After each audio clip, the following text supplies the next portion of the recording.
기억으로는 이쪽 어딘데. 엄청 꼼꼼한 놈인데.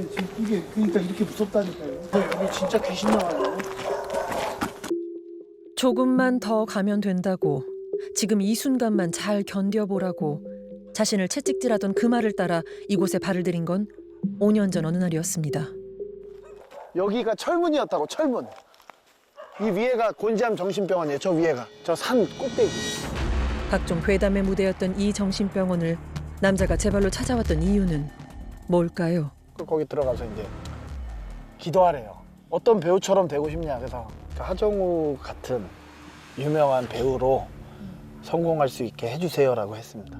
바로 제2의 하정우가 되기 위해서였다고 합니다. 영화 감독과 배우를 하려면 담력이 없이 어떻게 감독을 하냐. 남들이 못하는 걸 해야 된다. 그래서 곤지암 정신병원이 코스 중에 하나였어요. 30대 중반의 늦은 나이에 처음 연기를 시작했다는 올해 나이 40살의 전현식 씨. 그는 여러 영화에 단역으로 출연한 무명 배우입니다. 보디빌더 출신으로 5년 전까지만 해도 헬스장을 비롯한 여러 사업체를 운영해왔다는 현식 씨. 2015년 한 8월인가 그쯤에 이제 그 친구를 만나게 된 거죠. 제가 피트니스 센터의 대표였고 그 센터의 한 지점의 직원이었어요, 직원. 갑자기 근데 너는 이런 거 할 사람이 아닌데. 그래서 내가 뭘 해야 되는데 그랬더니 이제 거기서 이제 첫 마디가 영화 감독을 해야, 넌 영화 감독하면 대박이야. 그래서 근데 그 말에 내가 영화 감독을 할 수 있다고? 근데 제 어렸을 적에 꿈에 있던, 제 마음속에 있던 거를 갑자기 얘기를 해버리니까. 모든 일은 첫눈에 현식 씨의 진가를 알아봤다는 한 남자와의 운명적 만남에서 시작됐습니다. 일단 너는 영화 감독으로서 엄청 크게 될 사람이니까 너한테 이만큼의 그 영화를 찍기 위해서 투자를 해주겠다. 그래서 그 말을 듣고 나서 사업을 다 접었죠, 한 방에. 그가 내건 조건은 단 하나. 전적으로 자신을 믿어달라는 것이었습니다. 이 머리 스타일도 그 친구가 만들어준 거고요, 그때 당시에. 잘생긴 배우들은 많다. 근데 너는 잘생긴 걸로 나가서 하는 게 아니라 개성 있는 걸로 나가야 된다. 그러면서 머리를 삭발을 해야 된다. 그래서 얼굴에 돋보이는 이 점도 그의 작품입니다. 뭐 오달수도 점 있는 거 알지? 그래서 점을 찍어야 된대요. 그래서 이 점을 찍어준 거예요, 차 안에서. 너희는 캐릭터를 잡고 나가야 돼. 계속 살 뺐다가 멋있어 보이고 이러면 안 된다고. 근데 너 같은 경우는 캐릭터가 있잖아. 그러니까 이걸로 밀고 나가면 영화가 된다는 거지. 그럼 너는 마동석 쪽으로 계속 나가야 된다니까. 배우 마동석을 따라잡으라는 그의 말대로 보디빌더였던 현식 씨는 100kg 가까이 살을 찌우고 몸에 문신도 새겼습니다. 그런데 이 문신, 이거 어디서 많이 보던 캐릭터인데요? 왜 미키마우스를 해야 되냐 그랬더니 이 미키마우스의 기운이 나랑 맞는데요. 전 세계적으로 아는 캐릭터다. 그럼 네가 감독으로 유명해지고 하려면 이런 기운이 들어가야 된다. 그래서 하라고 그런 거예요. 김 씨의 코칭을 받은 지 6개월. 이랬던 현식 씨가 이렇게 바뀌었습니다. 가장 큰 3가지의 미션을 통과를 해야 된답니다, 저한테. 그래야 네가 큰 사람이 된대요. 그럼 이제 나 이제 감독으로 다가온 거야. 이제 거의 다 왔대요. 근데 또 중요한 미션이 있대요. 그러더니 번지점프를 통과해야 된대요. 그래서 네가 감독이 되고 네가 배우가 되려면 스턴트맨 쓸 거냐고, 언제까지. 배우가 되고 감독이 되려면 고소공포증을 이겨내야 한다는 그의 말이 틀린 건 아닐 겁니다. 그런데 꼭 이렇게까지 해야 할까요? 그는 현식 씨에게 이름도 하나 새로 지어줬습니다. 이제 이름을 지어준다고 하더라고요, 저한테. 밭들뽕 귀신신 술주래요, 그 이름이. 그래서 그 봉신주라는 이름으로 제가 활동을 했죠, 배우라는 활동을. 봉신주. 그게 김 씨가 현식 씨에게 지어준 이름입니다.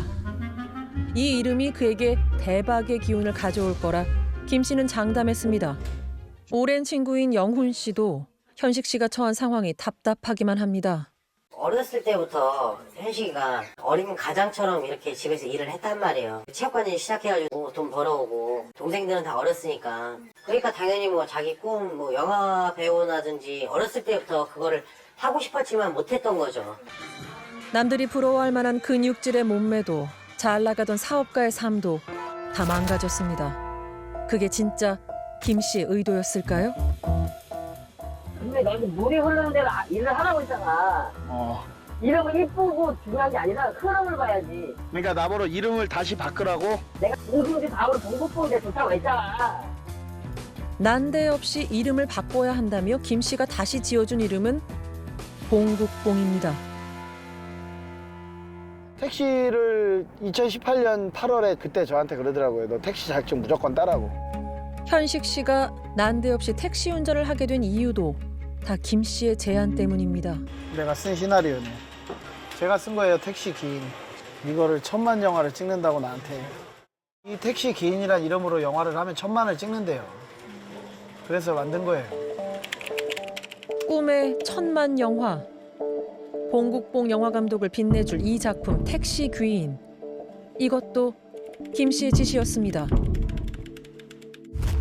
현식 씨는 직접 택시 운전을 하면서도 하루 4-5시간씩 꾸준히 시나리오를 썼고 그 과정을 보고하라는 김 씨의 요구에 매일 인증샷까지 보냈다고 합니다. 중국에서 온 수천억 원대 재력가의 딸과 결혼을 앞두고 있다던 김 씨. 집이 뭐 으리으리하고 자기가 보지도 못했던 집이래요. 그래서 아, 그래? 근데 뭐 가니까 음식 날라주는 하인까지 있다는 거예요. 진짜 장모님이 돈 많으신 분이 맞구나. 야, 그럼 나한테 영화를 찍어준다고 했던 것도 거짓말이 아니겠네. 난 이 생각을 한 거죠. 게다가 김 씨의 계획은 구체적이었고 이를 추진하는 능력도 있어 보였다고 합니다. 그러니까 저한테 용파리 책을 이 친구가 권했습니다.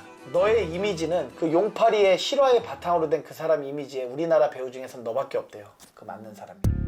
과거 정치 깡패로 이름을 날렸던 실존 인물 용파리의 얘기를 영화화하자고 제안하고 현재는 목사가 돼 새 삶을 살고 있는 실제 주인공을 만나는 자리를 주선한 이도 김 씨였습니다.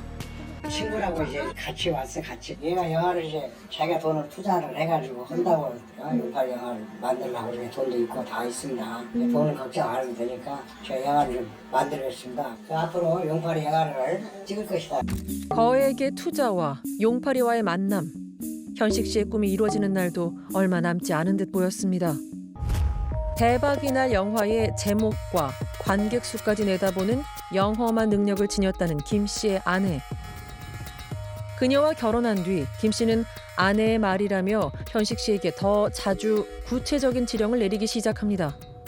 푸티말이 세상 끝 뭐 호불과 하니 최흥 쾌흥 포록 최한의 우주에서 기다리니 퇴코표와 함께 최토코테하리라. 이게 부적이라고 했어요. 그냥 갖고 있으면 너한테 좋은 일이 생길 거라고. 세상에 이런 부적도 있나요? 난생 처음 보는 외계어로 쓰여진 이 괴상한 글자를 부적이라며 늘 몸에 지니고 다녔다는 현식 씨. 택시에서 얻은 거 많았다. 그만하고 정리 나가. 호투루 미리 사초리니. 이번엔 정육점 일을 해야 한답니다. 그 형님이 아는 분의 부인이 부담을 하시는 뭐 그런 분이었는데 정육을 하면 나중에 백종원처럼 될 거니까 너는 정육을 해야 된다 하면서 이제 온 거예요. 그걸 들어보면 스토리가 TV에나 뭐 나올 법한 얘기지.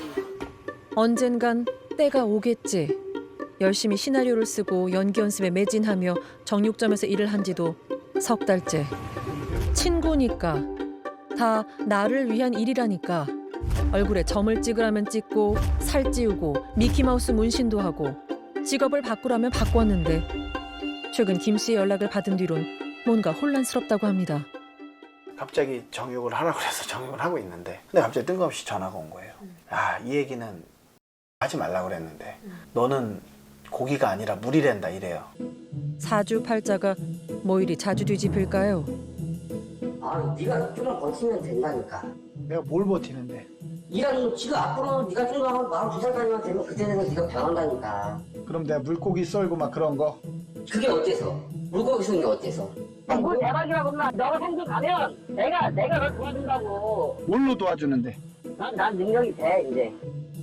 궁금은 해요. 그러니까 정말 나한테 왜 그랬을까 굳이. 근데 저는 원망을 하진 않았었습니다. 이 친구를. 그랬으면 제가 신고했겠죠. 당연히 내가 선택한 거니까 내가 감당하자. 인생은 그런 거잖아요. 내가 선택한, 솔직히 묻고 싶어요. 이런 행동과 행계 그 저를 진짜 감독을 시켜주기 위해서 전 지금도 약간 아직 100% 못 버렸어요. 그를 만나봐야겠습니다.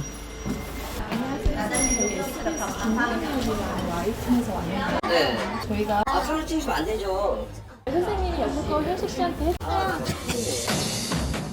미처 용건을 얘기하기도 전에 카메라를 본 김 씨가 황급히 자리에서 일어섭니다. 여태껏 현식 씨한테 했던 말들이 진실이에요?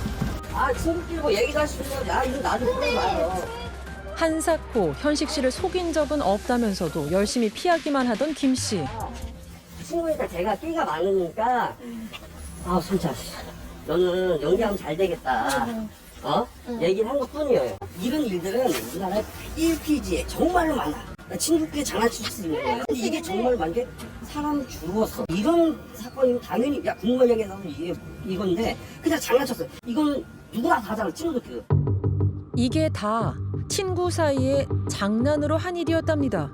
자그마치 5년 동안이나 친구의 인생을 망가뜨렸는데 그걸 장난이라고 할 수 있나요? 그 주문은 뭐예요? 나 혼자 주문이에요. 그냥 나 주문도 못해요. 나는 그거 봐봐요. 아 근데 내가 막 지어낸 거예요. 한글에 그런 말이 어딨어요. 세상에. 그걸 좀 믿잖아. 그러면은 신내림 받거나 없어요 그런 게. 신내림을 받은 아내도 없고 운명 운운한 말은 다 자신이 지어낸 말일 뿐이랍니다. 그러면서도 속인 자신보다 속아 넘어간 현식 씨가 잘못이라고 말하는 김 씨.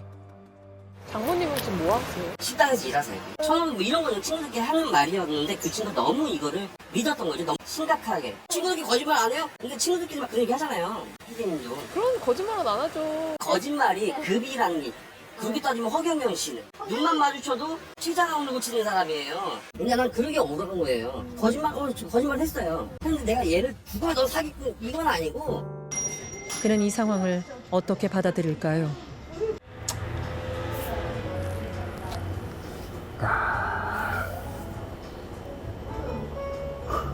저 황당하네요 지금 황당해요 지금. 어제까지만 해도 이런 느낌 없었어요. 그냥 아예 설마 진심은 있겠지 했는데 이게 아예 100% 거짓으로 그냥 다 나를 짜고 고섭을 한 거네. 와, 내가 이런 걸 당하네요.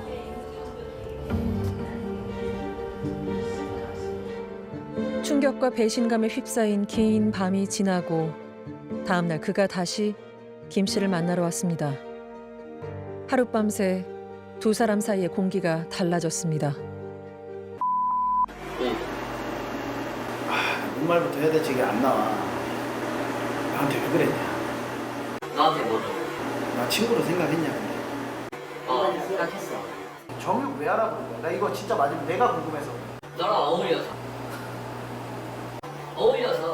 봐봐, 문신을 이거 왜 시킨 거야? 나 진짜 야 내가 먼저 시킨 게 아니지. 난 시킨 적이 없어. 안 시켰는데 내가 이걸 해? 너 미키 마우스가 나쁜 거야? 아니지. 너 그렇게 따지면 연예인들이 성형수술을 왜 하니?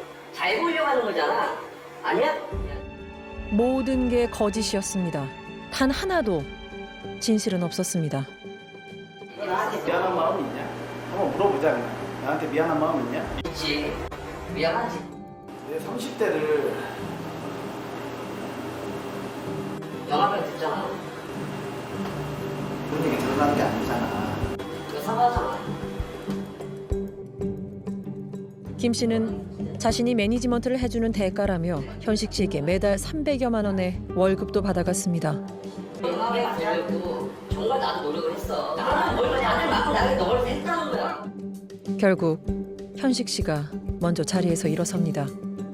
내가 분명히 사과를 계속했어요. 미안하다 진심으로.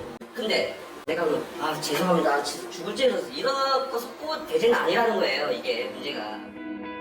잘못은 했지만 죽을 죄를 짓지는 않았다는 그가 마침내 털어놓은 속내는 더 기가 막힙니다. 솔직히 골탕 먹었습니다. 남자로서 솔직하게. 이 친구가 항상 나를 좋은 보듯이 항상 일을 시키고 항상 했었어요. 자기는 대표, 넌 직원. 근데 이 친구가 포르쉐도 끌고 다니고 너무 안 좋은 주위 사람들도 그러는 걸 내가 봐왔고. 그러면은 내가 그러면은 이 거짓말도 한번 하자. 과거 자신의 고용주였던 현식 씨가 사장이라고 잘난 척하는 모습이 보기 싫어 직원들을 대표해 복수를 했을 뿐이라는 겁니다. 그러면서 그는 우리에게 이런 부탁을 했습니다. 마음에 이렇게 방송 나오면 제목 포샵해서 좋은 거 많잖아요 어차피. 그런 올라오고 있어. 다 좋은 거지 뭐. 해피엔딩은 끝나지. 자신을 믿었던 친구를 속이고 농락해온 그가 감히 우정을 말할 자격이나 있을까요? 친구라고 생각하고 믿은 제가 잘못한 거죠. 이제는 친구가 아니니까. 기대 안 했어요. 그냥 왜 나한테 그랬냐 했을 때 그냥 정말 미안하다. 내가 그걸 이거를 진심으로 했으면 그냥 끝났는데 말도 안 되는 핑계를 대니까 제가 진짜 거기서 화가 나서 진짜.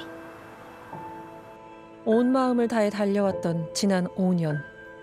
사람에 대한 믿음도 영화를 향한 뜨거운 열정도 이렇게 짓밟혔습니다.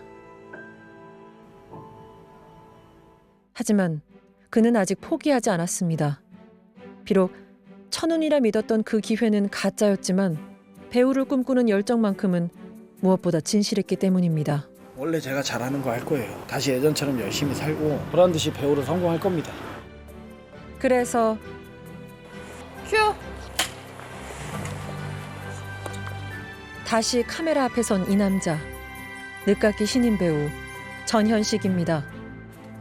이젠 천운을 바라지 말고 오롯이 자신의 노력으로 보석같이 빛나는 배우가 되기를, 그래서 다시 진짜 배우로 일어서기를 궁금한 이야기 Y는 응원합니다.